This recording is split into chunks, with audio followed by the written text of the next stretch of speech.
Welcome to Fertility, a tea session with the fertility experts. This is a monthly session with fertility experts. We try to explain few things to the general public where they have lot of doubts, where they have lot of anxiety about it. Listening to this session can give them lot of clarity on the subject and they can go ahead with their treatment protocols with lot of ease. Today in this session, we have two experts with us. Dr. Srinivas BV. He is a very famous urologist and andrologist, very famous in andrology practice, and he has given so many pregnancies, best in Bangalore, and is known for his sperm retrieval techniques. We have Dr. Chinmayie. She is a fellowship in reproductive medicine.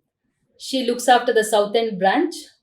She is an expert in this fertility field. Both of them will try to answer few queries on male fertility. I see people have so many doubts about male fertility and they have no clarity about it because each doctor will give them different opinion about their semen analysis report, and so many times the lab technicians are not equipped to give a proper report, so they'll be misguiding the people about the semen analysis. And I have seen so many times people come with a normal semen analysis report, but they'll be crying because the lab technician there, a ignorant fellow, would have termed it as oligospermia or severe teratospermia, which is not true. So let us listen to two experts what they feel about the rising trend of male fertility and what is the solution to it. Yes. Yeah, as you said, male infertility is not just on the rise; it's on a rapid rise, and we everyone are seeing this and experiencing this because we can see the number of cases which has been just growing like anything in male infertility, particularly. The reason is because the male infertility are more prone to happen because the testicles are an exposed organ, it's not an internal organ. And so these organs are very likely to get exposed to the external environment changes which is happening. The second point, which is very important, is the stress factor. Due to the work stress, which is just rapidly rising during these very tiring hours, and also with the COVID situations, maybe we are seeing a very rapid rise right now.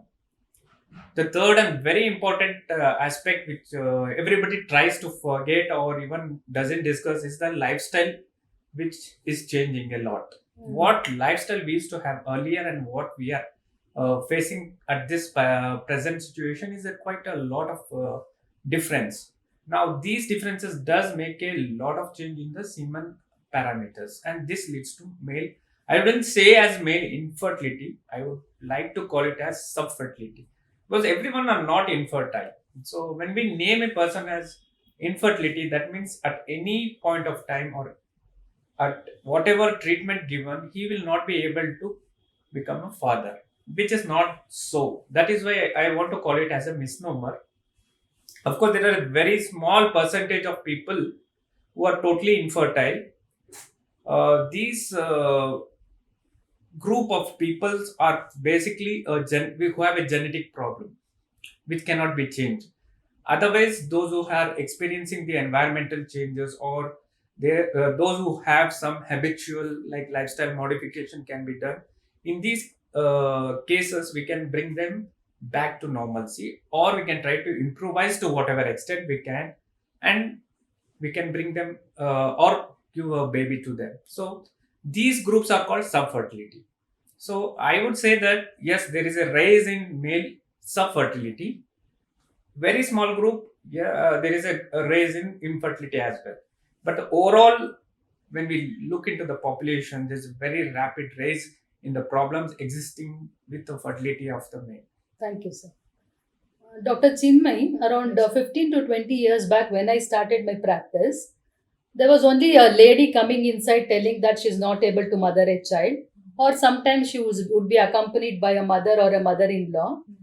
And many a times I have not seen a man coming with the wife because they always feel they are perfect and they don't need any examination. But nowadays, the trend has changed so much. The man gets his semen analysis even before marriage. Are you seeing this reverse trend? Yes, ma'am. That's a good sign to say. These days, we are seeing many patients are accompanying, like couple come together. So that Yeah. awareness is there. That is a good thing. And it is not just a myth which was there before, where they used to think, okay, the wife has to be treated and then the husband will take treatment. Now it is not like that. So they have also started understanding what is the importance Yeah. of the male being tested. And it is very important to test both the couples simultaneously. Yes. It is not that we just test one person and then treat, then do the other person. That is a wrong way of doing it. So it is a nice thing for us and as well as for the patients also to understand what is the importance of being tested early. Correct. And to add on to it, recently I saw a person who's not even married. He came to me saying that he has a genetic history in the family where the parents are married within the relation. Abnormal babies are being born in the family. So before getting married, he want to see what is his count, whether he has any infertility, any genetic problem that he wants to evaluate himself. So all those things is a good sign, and people should know about it and they should get evaluated early. Yeah. Correct. This also shows that there's a lot of psychological factors involved. Patients are getting anxious whenever their marriage is coming. That is when they start thinking, and this again adds to the stress. And usually they found that they have some fertility level. Yeah. One is that. Second is the educational level is a Yes, little yes. higher, so people are more advanced or even thinking about it when they are getting ready for the marriage. They want to know what's happening with Yeah. them, whether they will be, and the age also is little later nowadays, which marriages are Correct. happening. So they are aware of what's happening, so they want to get it tested. Good, So sir, actually. it may be called as both the ways, good Yeah. as well as something where this, society has to be blamed, that they are going through all this stress and aging process, work pressure. Yes. That we can't change it. The society is so. I remember one case, sir, in Kanakpura camp. A man had come. He has married thrice because he doesn't have kid. Finally, he agreed for a semen analysis, and it came out to be azoospermia. So all three wives are doomed to this one now. So like that, the awareness is shifting towards better. That's a nice thing. And Dr. Srinivas, if the couple is married and they're not able to have a kid, what is the time when the man has to go for further investigations or studies?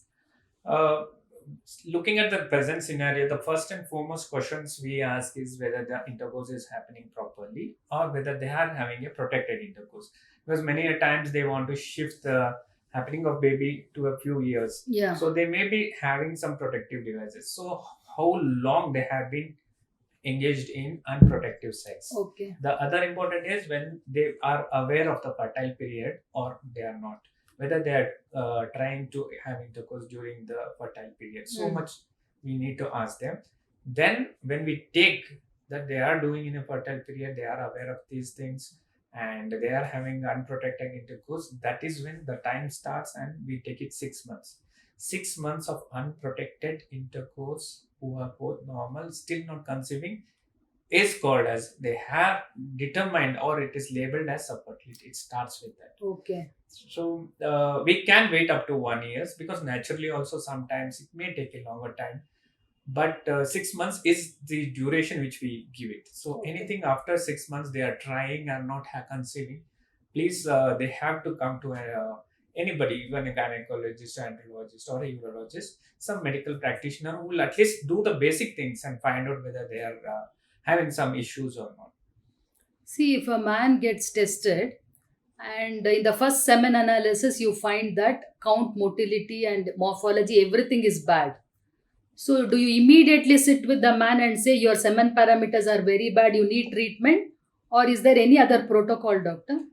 Ideally, if we see an abnormal report, first thing we need to identify whether it's been done properly or not, whether proper abstinence was there, or did he have any fever at that time. Abstinence, you mean?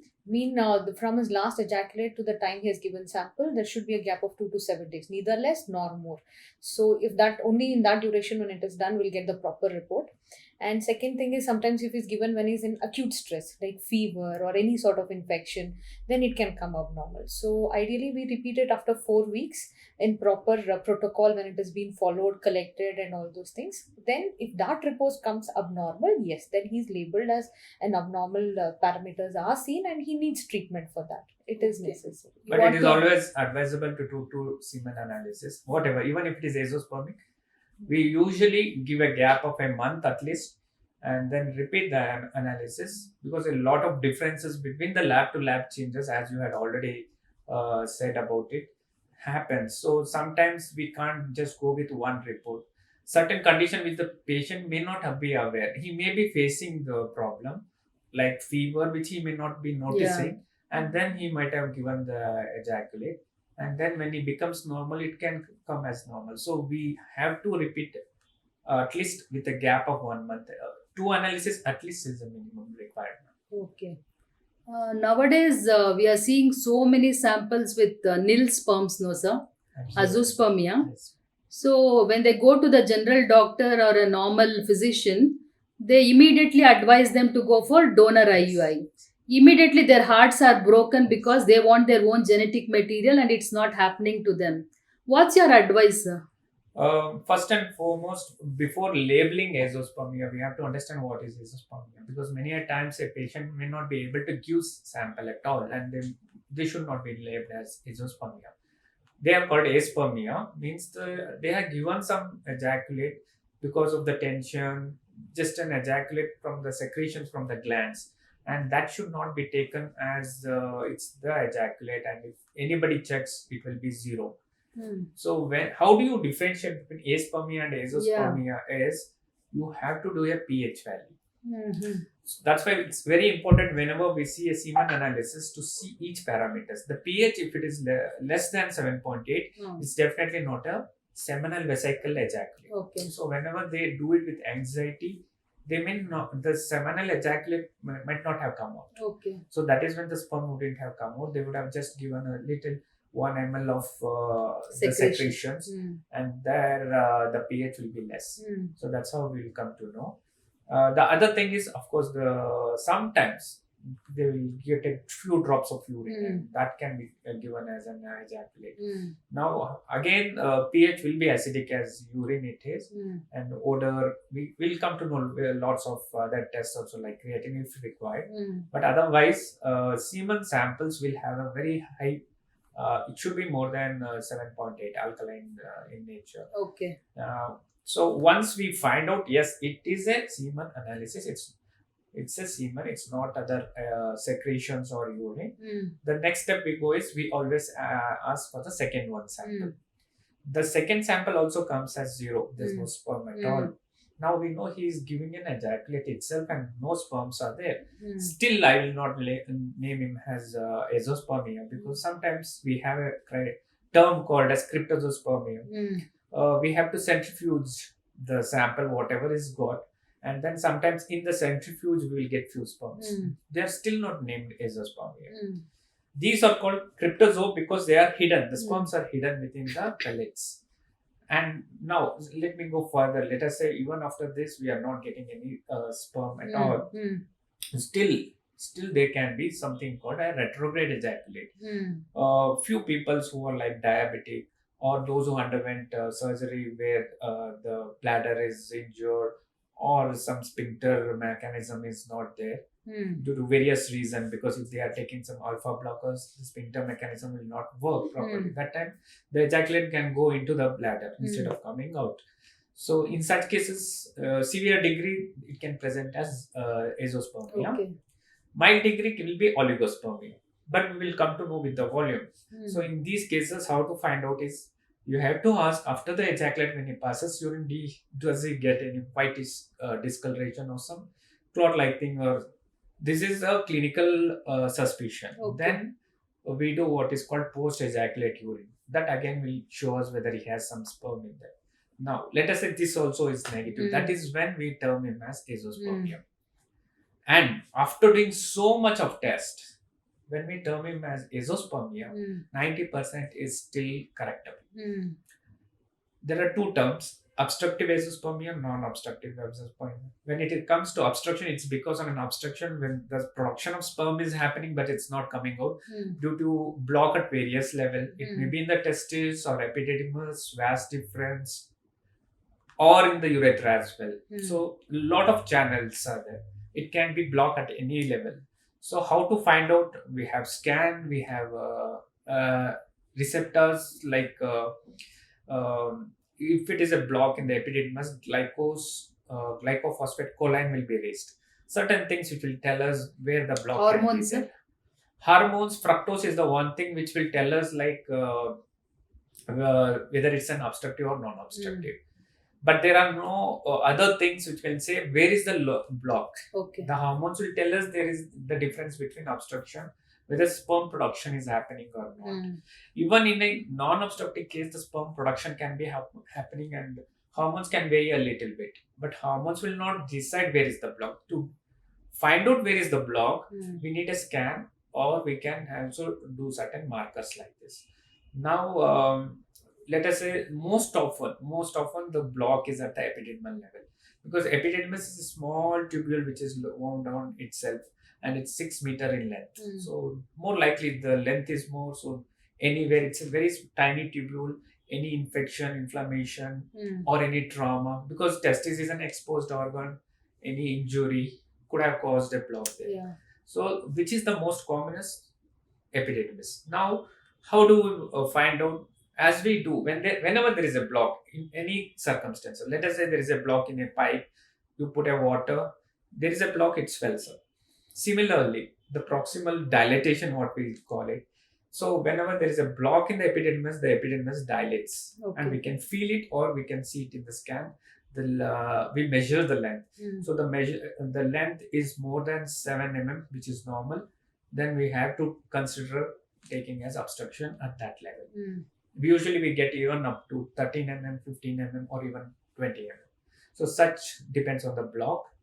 And if there is no epididymal block as such, it can be intratesticular. That time also the testis will be turgid, hard, and of a bigger size or even a normal size. So these are things, clinical things, which we will find out. And what I want to emphasize is, a person who's diagnosed with zero sperm need not be afraid. First and foremost, we have so many parameters, so many problems happening, and which can be corrected, and only very few, if we take the entire situation, maybe a 1 or 2% of azoospermia cannot be corrected. But these are majority of them are having a genetic problem, which we can't change it. Okay. Rest of the things, they are all environmental or traumatic or due to some lifestyle modification.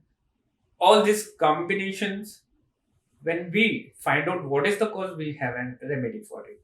And with the present situation where we have ICSI, all we need is few sperms. We don't need multiple sperms. So what I would request everyone to understand is, don't get afraid. There is a lot of facilities available to diagnose, find out, and also treat. So one should not be afraid of, even if it is azoospermia, get it evaluated.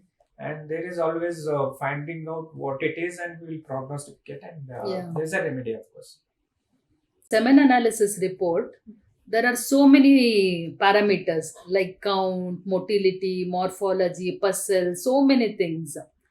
Are there any set of defined values where we say this is normal and this is abnormal? Anything like that? Yes, ma'am. What currently we are following is the WHO 2010 guidelines. Yeah. According to that, the volume should be more than 1.5 ml. pH should be more than 7.2. Then the concentration. When we say count, we mean the concentration. So that should be more than 15 million per ml. Then we look at the motility part. So in the motility, we have different parameters. It's not just total motility. So total motility should be more than 40%. Then we have progressive, which is more important. So these are the sperms which will actually lead to pregnancy. So that that means the forward moving capacity of the sperm should be 32%. Then comes the morphology. Morphology in the sense, the normal structure of the sperms. So when we look at 100 sperms, at least 4, that should be 4% is the normal cutoff. Then we have vitality, that tells us the live sperms, that should be 58%. So these are the normal parameters that we look at in the semen analysis. So when the semen analysis report says there is low count, low motility, a person cannot father a child, or is there any treatment options for them? Absolutely, he can become a father, even naturally. It's not like that. That's why I said it's a subfertility, because what we understand, the normal range is not that anything less than the normal range means he is totally infertile. We have to understand how we brought to this normal range. What we Yeah, call. correct. Now we call it as fifth percentile. Means every 100% who are naturally reproduced, in them 5% have this range. That means less than 5 also there are 4% who have got fertility. So we should never say that they are infertile. They can still become a father, and miracles has happened, and we are well experienced about all these things. The scientifically speaking, how is this possible is, or at the most we need one good quality sperm which is required to fertilize one egg. Now, why do we need millions of sperm? It's because of the genetic mix-up and the change which the environment requires. That's why we have millions of sperm which are trying and going and fertilizing a single egg. It is just to make understand that there are several seeds which the plants give up and which few plants grow out. The same thing, the same logic happens here. Millions of sperms come out to fertilize one egg. Now, do we really require so much of sperms? Absolutely not required, but naturally, these are natural things which are happening. So, when we come to a person who has little subfertility, he can still father, provided the certain things are all set right. That is where the education comes into thing, where we can give certain ideas or even thoughts how to improvise those things with lifestyle modification. Natural things, I'm not talking about therapies. These natural things itself can modify them to a level where they can father.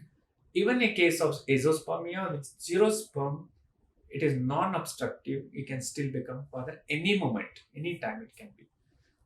Certain modifications in the lifestyle, certain things in by giving certain hormonal changes which we evaluate and find out and tell them, and also certain antioxidants or some enhancers we call nutrient enhancers which can also bring a lot of increase in their fertility level, and they can still fertilize. And when the only thing what we can do, we can help it, is to achieve that in a very short duration and in a planned way, because even aging is a concern now.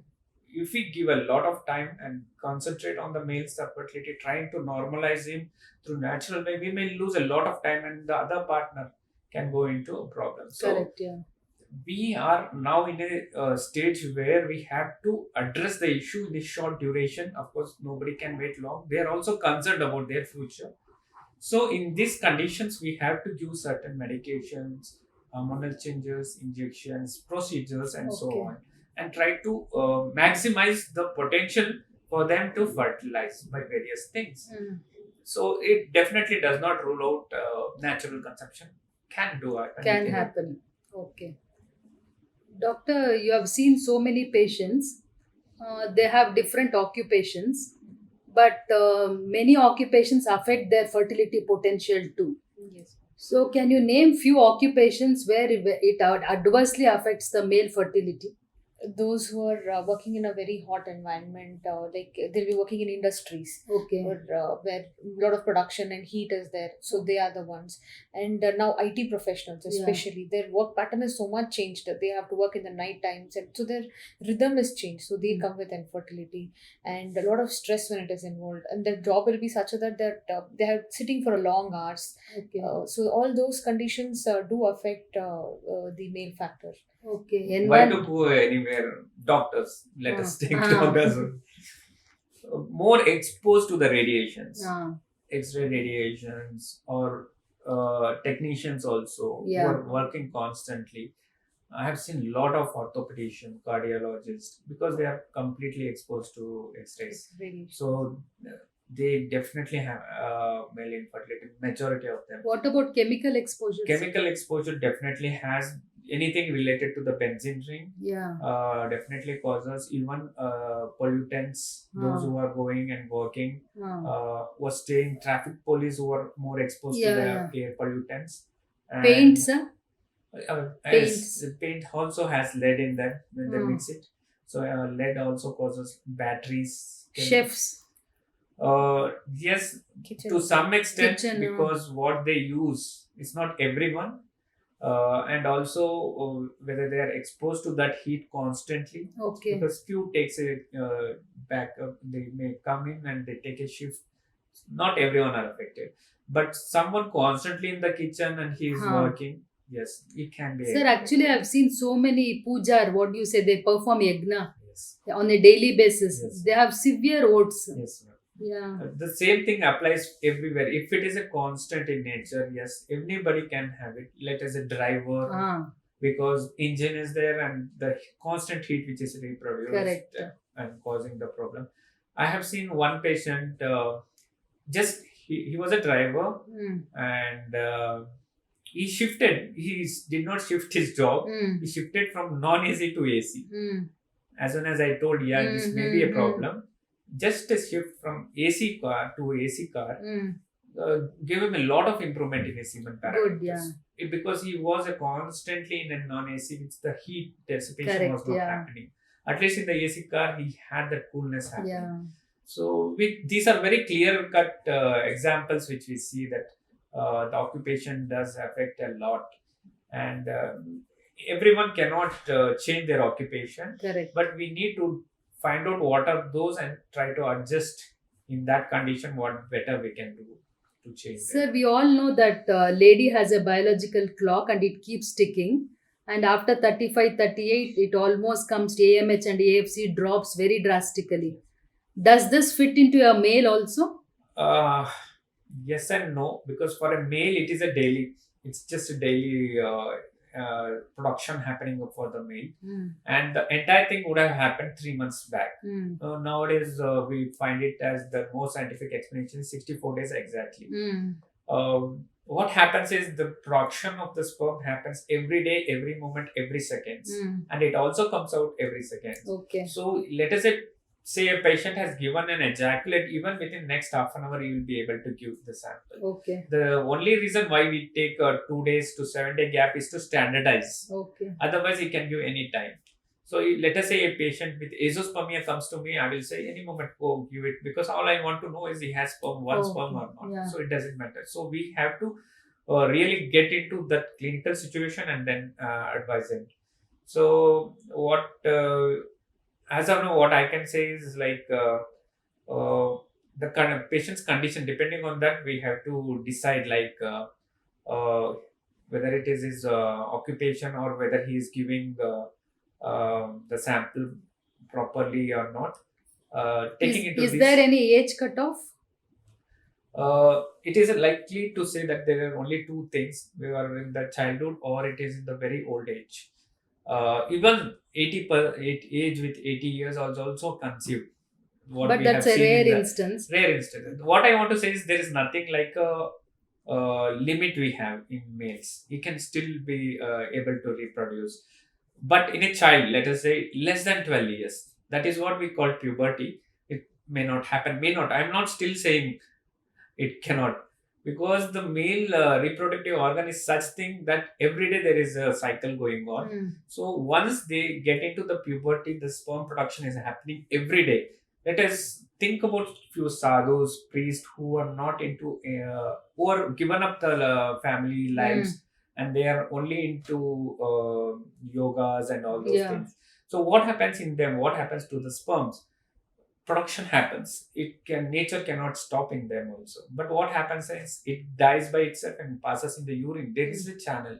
Oh. They can't control it or stop that. Okay. So what happens? These sperms get channelized into the urine and they will not be noticing. So it doesn't mean that the production of sperms will go throughout the life. Okay. Even 80 years, you give him a semen analysis, sperm will be there. The quality may not be as good as that. Okay. So anybody in a male can still reproduce any age for that matter. Why after the certain age, why the sperm quality or quantity also gets less is because their testosterone decreases. It's Okay. not because the testicles are not functioning. Okay. Their production of internal testosterone does not happen.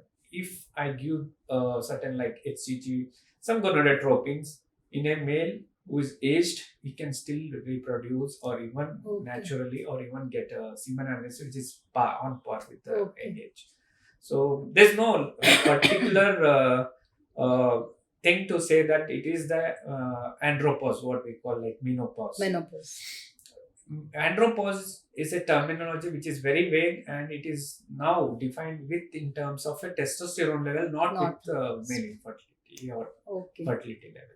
We have seen so many people, young couples coming with high sugar, high BP, or some psychiatric disorder on psychiatric medications. Does these chronic diseases affect the male fertility, doctor? Yes, ma'am. Definitely, it affects infertility, like diabetes, obesity. So all these, and even when there are drugs like statins, which they take for high cholesterols, and they're antidepressants. So all these drugs do have an effect on spermatogenesis. That's the production of the sperms.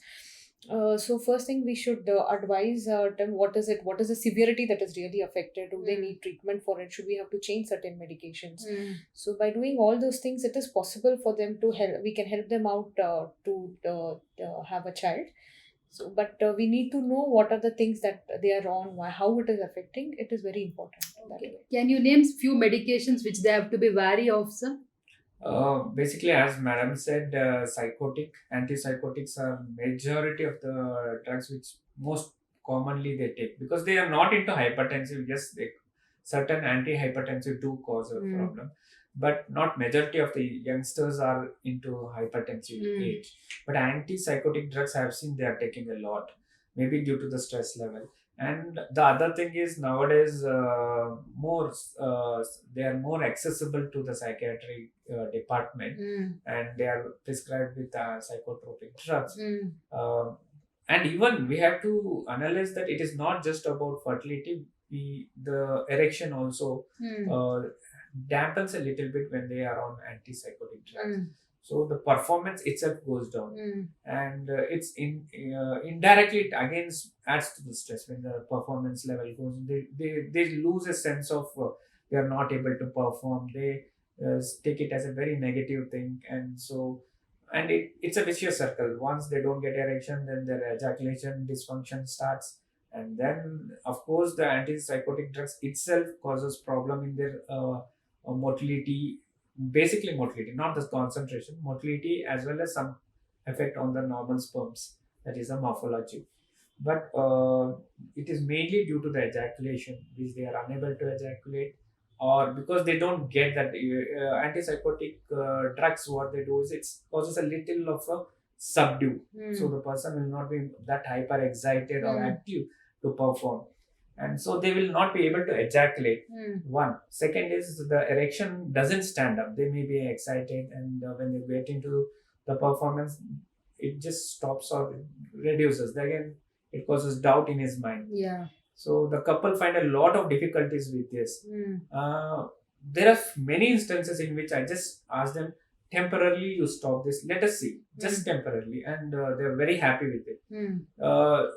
What we have to do is, majority when they come into this condition where they are trying for a baby and who are on antipsychotic drugs, temporarily you can guide them, counsel them, try to be taking them out of those medications.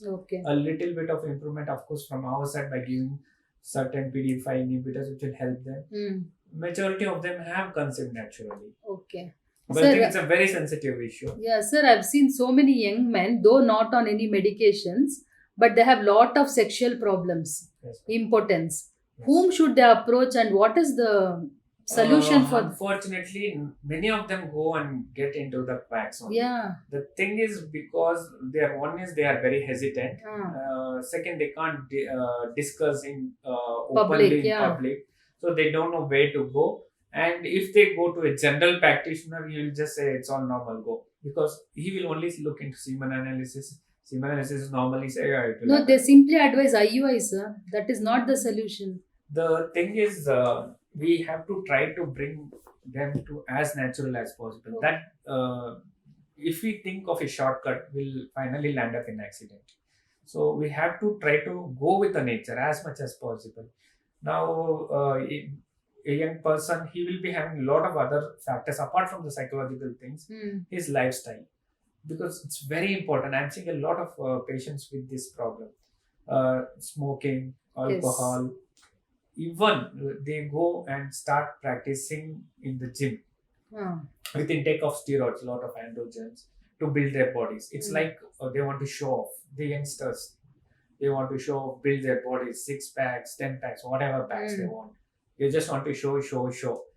In this, what happened? The result is they may get a body, they may show, but really, what is really required for a man is not happening.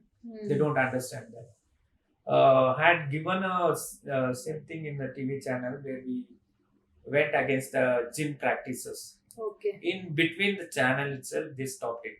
That is the amount of gym Pressure. practitioners' power. So we have to advise the youngsters to go to a little extent, not go into substance abuse, taking steroids, injecting themselves with androgens. They may get a body, but it will severely affect them. This particularly is seen in youngsters, adolescents. They may be in college.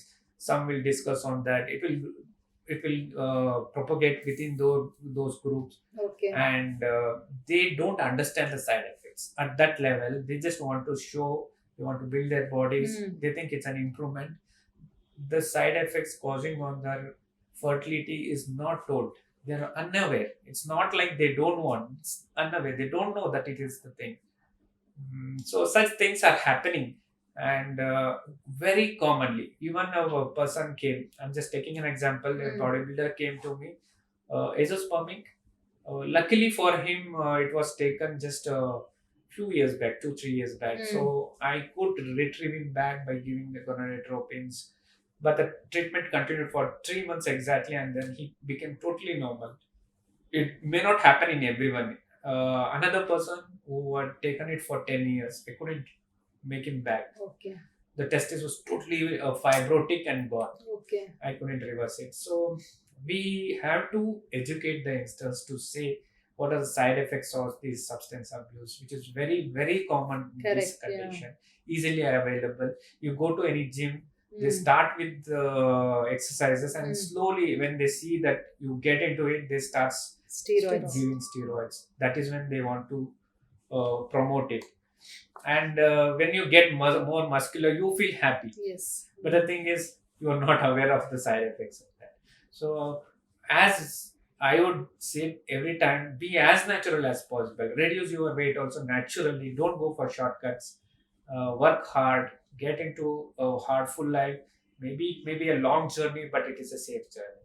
Very important advice, actually, sir. Even on the diet, these days we see that people Junk are foods. going into GM diet, all this intermittent Keto fasting, diet, intermittent fasting. So anything fast will get back also. I mean, the repercussions can be more worse for them. Correct. They can turn diabetic. Yeah, my question was that, doctor, because obesity is becoming a huge epidemic now amongst the youngsters and young population. Does this affect the fertility too? Yes, ma'am, because once the obesity and the body fat starts increasing, then there's a lot of hormonal changes that happens, and that in turn can affect the sperm production.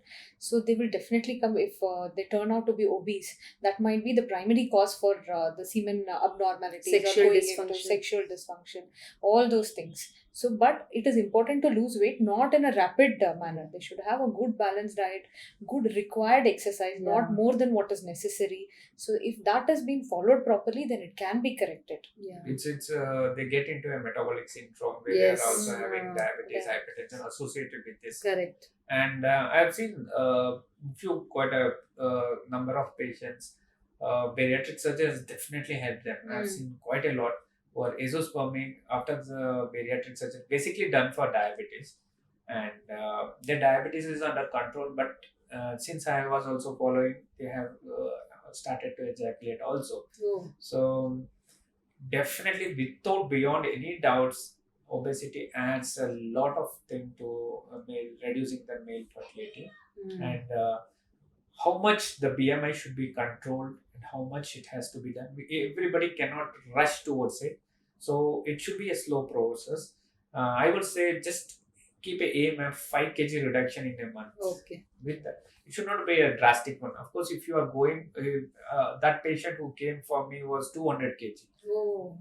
Very hefty. So obviously he was azoospermic. So after bariatric, now is kg is 140. Still, he lost 60. Oh my god. But he's now ejaculating sperm. Good. So he will, if he reduces more, he will be able to even reproduce naturally. Thank you.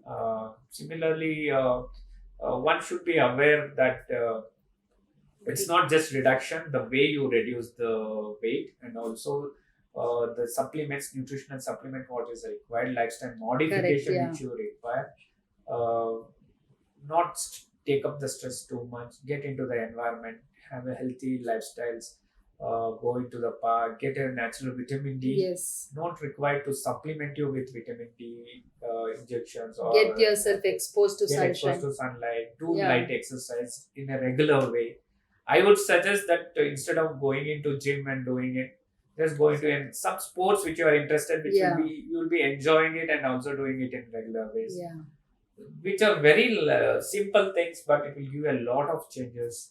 Healthy habits, again, the food habits, like start avoiding junk foods, take a lot of fruits as much as possible, all sorts of seasonal Fruits fruits. are rich in antioxidants. Yes. Very good. Berries. Very important thing. Even tomatoes are very rich in because they have lycopene. But Correct. but few people's, like those who are having kidney stones, they are not allowed. So that's why we don't say that only particular things, but take all sorts of fruits and vegetables. But if you ask me to name few which are very rich in fruits, pomegranates are very Yeah. rich, bananas are very rich in antioxidants, and Vitamin walnuts, C, lemon. oranges, all Oranges, citrus are yeah. very good. These are particular things which are helpful in particular ways.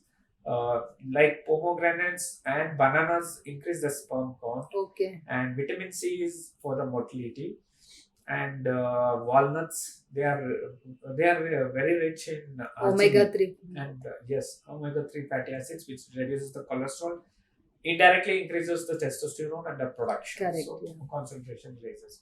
So there are a lot of food changes which we can make to improvise it, and it's not just one factor. What I want to emphasize finally is it's a multifactorial Yes. thing, which everyone has to look at all these factors and try to reduce the factors which are causing hindrance to your fertility. Yeah. And in a collective way, definitely you can come back to normalcy, or in an improvised parameters where we can help in whatever way we can, Yeah. whether it is IUI or IVF. Yeah. But what I want to emphasize again is it's not the end of the world. We are also there to help, and as they also want is having a healthy baby at the outcome. And please, smoking and alcohol, please stop it. Smoking will kill not just you, the baby, because the defect gets transferred to the baby. Yeah. So it's a very important message. Smoking at any cost, even passive smoking, can cause a defect in the sperm, and that defect can go onto the baby. So better they have to avoid smoking. Alcohol, I want to again say this because everyone asks, should we have to stop totally? No, I'm just talking scientifically. Little bit of small quantity of alcohol will not cause any problem. It is the binge alcohol, when they take in excess, what happens is they get a retrograde ejaculation. How the sperm can go into the urine, the same reverse can also happen. The urine can come into the reproductive system. Yeah. During a binge, this is what happens. The urine gets into the reproductive system, into the testes, and that destroys and Correct. causes the defect. Because of acidic. Absolutely. So it is always better to avoid a binge of alcohol. Little bit, small quantity is harmless. Yeah, so many beautiful tips, doctors. Today, Yes. you have really given us so many nice tips and advices for the general public. Maybe they had so many doubts and they have clarity today. Thanks a lot for all the information which you have given, Dr. Srinivas and Dr. Chinmayie. Thank you so much. Thank you, Thank ma'am. you. It was a very informative session.